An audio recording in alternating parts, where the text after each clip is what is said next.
So I totally forgot that right now the Cardano Summit in Argentina is actually going on.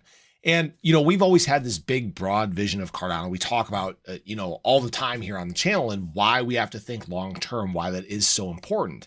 And Charles Hoskinson actually echoed this exact point while making his keynote speech in Argentina. I'm Luckside. Welcome to the channel. If you guys are new or haven't already, make sure you hit that subscribe button down below, hit that bell again. It's free to do. It will keep you updated anytime there's new content live here on the channel.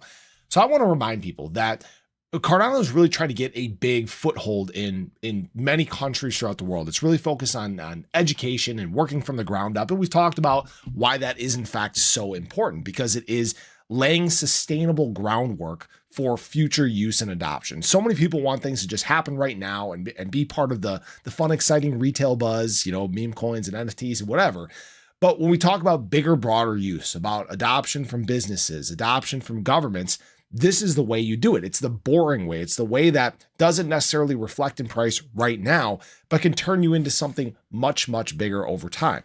In fact, Charles Hoskinson kind of echoed this exact same point. And I really want you guys to listen to what he says and let this resonate. In 7 years' time since Cardano launched, we went from nothing to an 11-figure network with millions of people and the largest research group in the world, and the passion of the young people.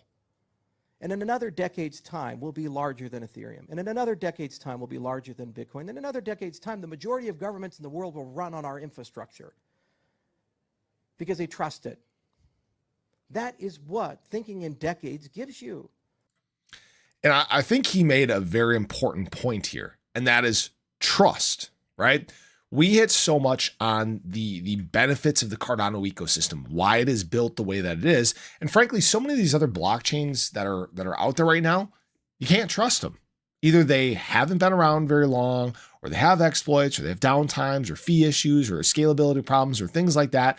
But yet Cardano doesn't have these big flaws. The only flaw that people tend to dog Cardano about is adoption. It doesn't have the amount of users of some of these other blockchains. That is an easily fixable thing, right? If we want retail adoption here in Cardano, all you have to do is have one meme coin that catches. Just really think about that, right? If you have one meme coin that starts to surge and do incredibly well and people flow in, they start launching new meme coins, and then you become this robust ecosystem of activity just because of one thing taking place. You can also do that through marketing. Obviously, we don't have a major stable here as well that could provide additional liquidity to the Cardano ecosystem. That is something that is coming. There are that is sheer luck what can make an ecosystem take off. But again, rewinding back to the things that are important, it's the long-term mindset that is the reason that Cardano has existed throughout all this time.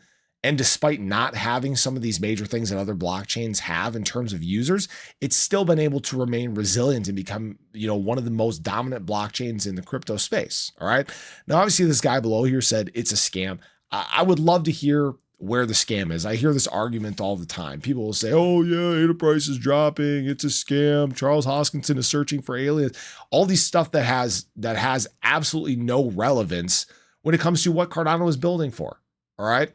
They're really about laying the infrastructure, laying the groundwork for bigger, better adoption. They've basically given us this massive tool to build with, and people will sit and complain. They want them to do everything for them. That's not how it works. That's not how it works, buddy. I'm sorry. You have to let things grow over time. The goal of Cardano is so big and so broad. They want to do so many different things for the future of this industry that people just want it here and now. Unfortunately, that's how you become a flash in the pan. That is not how you last or stand the test of time. And Cardano has done this the right way. Now, Charles Hoskinson talking about Cardano being bigger than Bitcoin and Ethereum, I believe that's 100% the case. And I don't think it takes a decade's time. We're, again, still in the infancy of Cardano. We're still in the infancy of this industry in general. But the thing is that we are growing faster than the rate of the internet. Blockchain adoption is going to happen a lot faster than people realize. And right now, we've gone through this very good process of basically prepping for that big adoption, right? Whether it's enterprises utilizing side chains, whether it's governments utilizing the infrastructure that we have built out for them, whether it is just even educating people. We're so far ahead of the competition, it's not even close. So I just wanted to share that with you guys. I'd love to hear your thoughts on this. Do you think Cardano is in fact going to become larger than Bitcoin and Ethereum? From a dollar standpoint, it's very difficult to say when that might happen, if that might happen. You know, if Cardano does get the traction on a much larger scale, it would not surprise me at all. Obviously, the goal has been world domination, to become this chain that can handle everything. And there will be a point, if that is taking place, where it does reflect in price. So appreciate you guys. Have a great day. Show your love below. Catch you guys in the next one. Take care.